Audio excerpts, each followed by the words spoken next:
Right now, we're going to take a quick look at our forecast with meteorologist Simone Thomas. Now, Simone, it was a beautiful day outside, but what can we expect for this evening?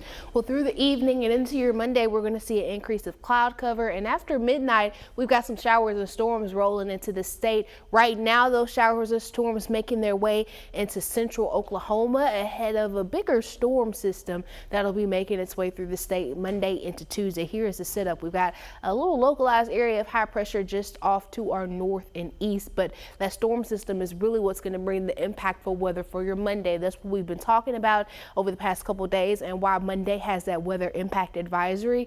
Right now, still dry across the state. We do have some low level clouds across southern Arkansas, but more of those clouds you see coming out of central Oklahoma, that'll be filtering in over the next couple hours. We'll stay dry through about midnight. Like I said, after midnight is when we start to see some of that rain moving into the state. Very isolated coverage at first, but by your morning rush hour, if you're headed to work on Monday, we'll start to see more of that scattered to widespread rain coverage that will continue throughout the day. Some showers, but also some thunderstorms possible. Low end risk of severe weather across the southernmost third of the state.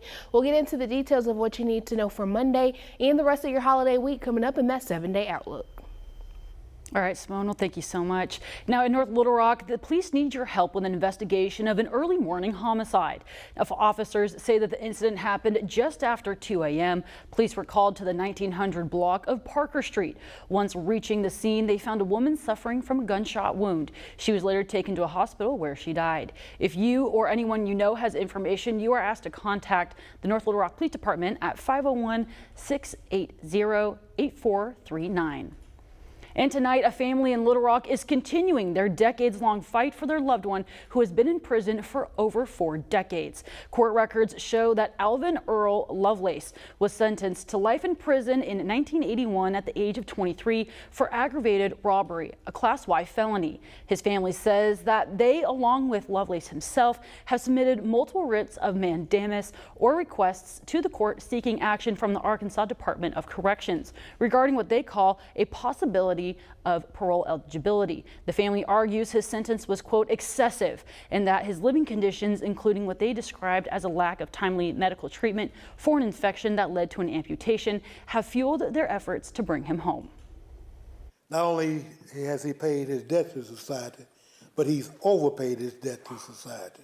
I like to thank the board, the correctional board, for sending him to the governor with merit. He's 67 years old. He's no threat to society. So I'm asking and hoping his family is here with us. And we're asking Governor Sanders if she would please let us sign so he can be with his family for the rest of his life. We at THV 11 have reached out to both the Department of Corrections and the governor's office for a response. We have not heard back at this time. His family says that Lovelace was recently moved to a facility in Malvern after a gangrene infection that led to an amputation, leaving him in a wheelchair. We will continue to follow this story and any new developments as we receive them. A University of Alabama at Birmingham player is being accused of stabbing 2 of his teammates before a game. Now, Daniel Mincy, the offensive lineman, was arrested and charged with aggravated assault and attempted murder. The incident happened yesterday morning, just hours before facing the University of South Florida. According to their interim head coach, the victims are in stable condition. UAB decided to honor their graduating seniors in their last home game of the season. Some athletes did decide to sit out.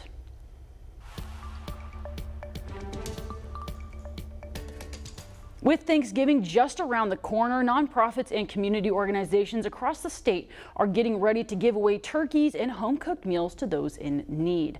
The Compassion Center is preparing to distribute hundreds of turkeys and Thanksgiving meals to anyone who comes to the shelter during the holiday week. This marks the 28th year of the Compassion Center's turkey giveaway. The center typically serves between 700 and 800 people during the holiday season.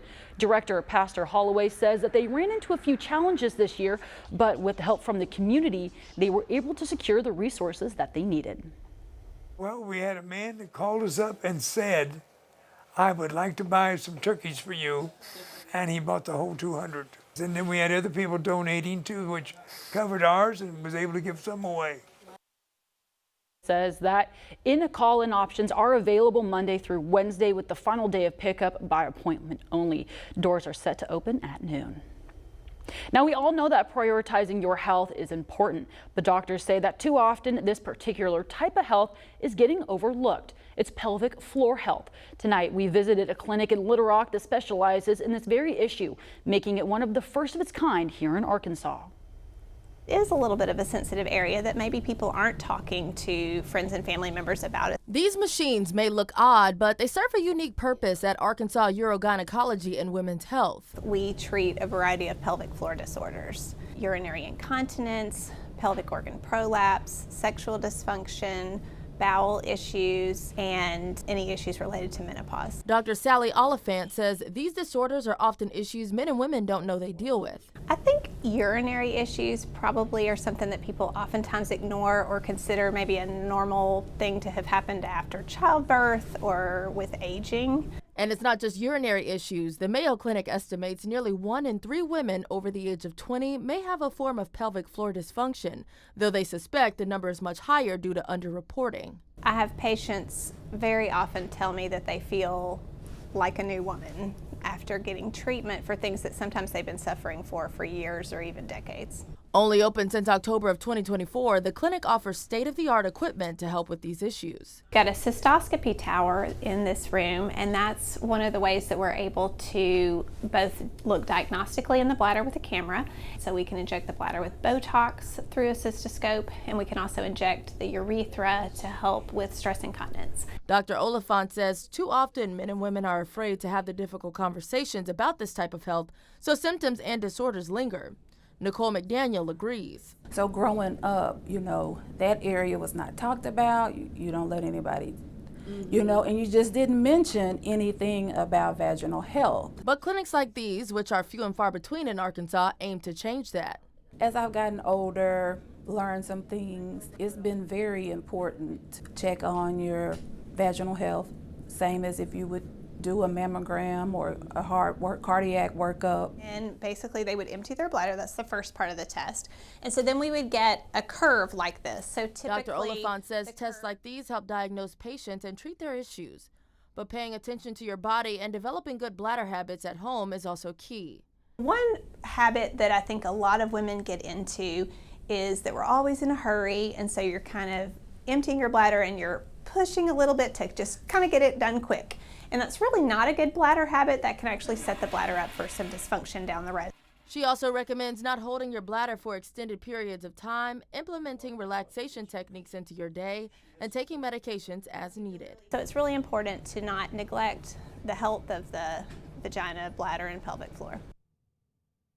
Again, Arkansas Urogynecology and Women's Health is right here in Little Rock, but clinics like this are highly specialized and few and far between in the state. If you think you may be interested in benefiting from some of their services, we'll have the link for that information in the web article of the story on thv11.com. Dementia is among many of life-changing diseases that require the care of family members or a spouse. Depending on the severity of the illness, it can drastically change for all those involved. Doctors at UAMS Reynolds Institute on Aging say that more than 75% of female caregivers in Arkansas are juggling their own health and aging. They say caregiving means giving up a piece of your life for the safety and well-being of another. Tomorrow at 10 on THV 11 News, find out the staggering number of people in the state who are aging while caring for someone else.